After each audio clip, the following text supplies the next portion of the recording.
Hello दोस्तों, स्वागत है आपका हमारे यूट्यूब चैनल पर। तो सबसे पहले बात करेंगे कल के सवाल की। कल का सवाल था कि भारतीय इतिहास को कितने भागों में बांटा गया है। तो उसका जवाब है, भारतीय इतिहास को मुख्यतः 3 भागों में बांटा गया है। उसमें सबसे पहला है प्राचीन भारत, दूसरा मध्यकालीन भारत तथा तीसरा आधुनिक भारत। और इन तीनों में सबसे लंबा खंड है प्राचीन भारत का। तो प्राचीन भारत को पढ़ने में आसानी के लिए 3 भागों में बांटा गया है। पहला प्रागैतिहासिक काल, दूसरा आधे ऐतिहासिक काल तथा तीसरा ऐतिहासिक काल।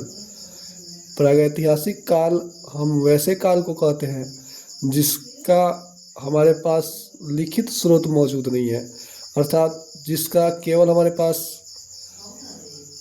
पुरातात्विक स्रोत मौजूद है, उस काल को हम प्रागैतिहासिक काल कहते हैं। तथा आधे ऐतिहासिक काल का मतलब होता है ऐसा काल जिसका हमारे पास लिखित स्रोत तो मौजूद है, लेकिन उसको अभी तक हमने पूरी तरह से पढ़ा नहीं है। तथा बात करें ऐतिहासिक काल की, तो ऐतिहासिक काल वैसा काल को कहा जाता है जिसका हमारे पास लिखित स्रोत मौजूद है तथा जिसको हमने पूरी तरह से पढ़ भी लिया है। अब इन तीनों में सबसे बड़ा काल प्रागैतिहासिक काल का है, इसीलिए हम इसको भी आगे चल के 2 भागों में बांटेंगे। पहला पाषाण युग तथा दूसरा ताम्र युग। पाषाण युग वो युग था जिस समय हम लोगों ने पत्थर के तरह तरह के औजार बनाकर उसका इस्तेमाल करना सीखा। तथा ताम्र युग वो युग था जिसमें हमने तांबा का इस्तेमाल करना सीखा।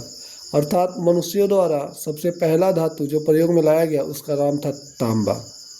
अब पाषाण युग बहुत लंबा है, इसलिए हम इसको भी 3 भागों में बांटेंगे। पहला पूरा पाषाण काल, दूसरा मध्य पाषाण काल तथा तीसरा नवपाषाण काल। अब पूरा पाषाण काल सबसे ज़रूरी है इतिहास में कि हम डेट का निर्धारण कैसे करें। तो डेट के निर्धारण में पूरा पाषाण काल सबसे प्राचीन काल माना जाता है, इसीलिए ये काल चलेगा अननोन पीरियड से 8000 BC तक। तथा मध्य पाषाण काल चलेगा 8000 BC से 4000 BC तक। तथा नवपाषाण काल चलेगा 4000 BC से 2500 BC। तो प्रागैतिहासिक में पाषाण युग का पूरा काल चलेगा अननोन पीरियड से लेकर 2500 BC तक। तथा ताम्र युग चलेगा 3000 BC से लेकर 2000 BC तक। अब बात करते हैं आधे ऐतिहासिक काल का समय कहाँ से कहाँ तक होगा। तो आधे ऐतिहासिक काल का समय होगा 2500 BC से लेकर 600 BC तक। इसी के बीच के खंड को हम आगे चल के अच्छे से पढ़ेंगे। यहाँ बस आप इतना समझिए कि भारतीय इतिहास को हम कैसे आसान बनाएंगे। तथा दूसरा बात करते हैं मध्यकालीन भारत का। तो मध्यकालीन भारत शुरुआत होगी 712 AD से लेकर 1707 AD तक चलेगा। यानी 712 AD में सबसे पहला हमारे यहाँ मुसलमानों का आक्रमण होगा जो मोहम्मद बिन कासिम करेगा। तथा तीसरा बात करें आधुनिक भारत का, तो आधुनिक भारत चलेगा 1707 AD से लेकर 1964 AD तक। यानी औरंगजेब की मृत्यु से लेकर जवाहरलाल नेहरू की मृत्यु तक आधुनिक भारत पढ़ना है हमको। अब बात करते हैं कुछ नोट की। तो पहला नोट में आग का खोज कब हुई, तो पूरा पाषाण काल में।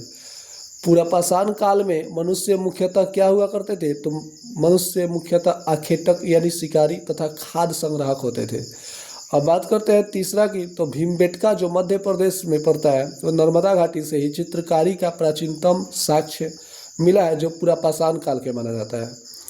तथा आगे बात करें पशुपालन की शुरुआत किस काल से मानी जाती है, तो मध्य पाषाण काल से। और इसमें सबसे पहला पशु है कुत्ता, जिसको मनुष्यों द्वारा पालतू बनाया गया। तथा आगे बात करें आग का प्रयोग करना मनुष्यों ने कब सीखा, तो आग का प्रयोग करना मनुष्यों ने मध्य पाषाण काल से सीखा। तथा कृषि की शुरुआत कब हुई, तो नवपाषाण काल में। सबसे प्रथम फसल जो उपजाया गया मनुष्यों द्वारा वो था गेहूँ तथा जौ। मनुष्य अस्थायी निवासी कब बने, तो नवपाषाण काल में। यानी मनुष्य एक जगह इकट्ठा होकर रहना शुरू किए नवपाषाण काल में। पहिए का आविष्कार कब हुआ, तो नवपाषाण काल में। और याद रखिएगा कि पूरे इतिहास में सबसे बड़ा आविष्कार पहिया का आविष्कार माना जाता है, जो मनुष्यों के जीवन को सरल बनाने में बहुत ज़्यादा मदद किया। तो चलिए बात करते हैं आज के सवाल की। तो आज का सवाल है भारतीय पुरातत्व के जनक के रूप में किसे जाना जाता है। इसका जवाब आप लोग कमेंट में दीजिएगा। धन्यवाद।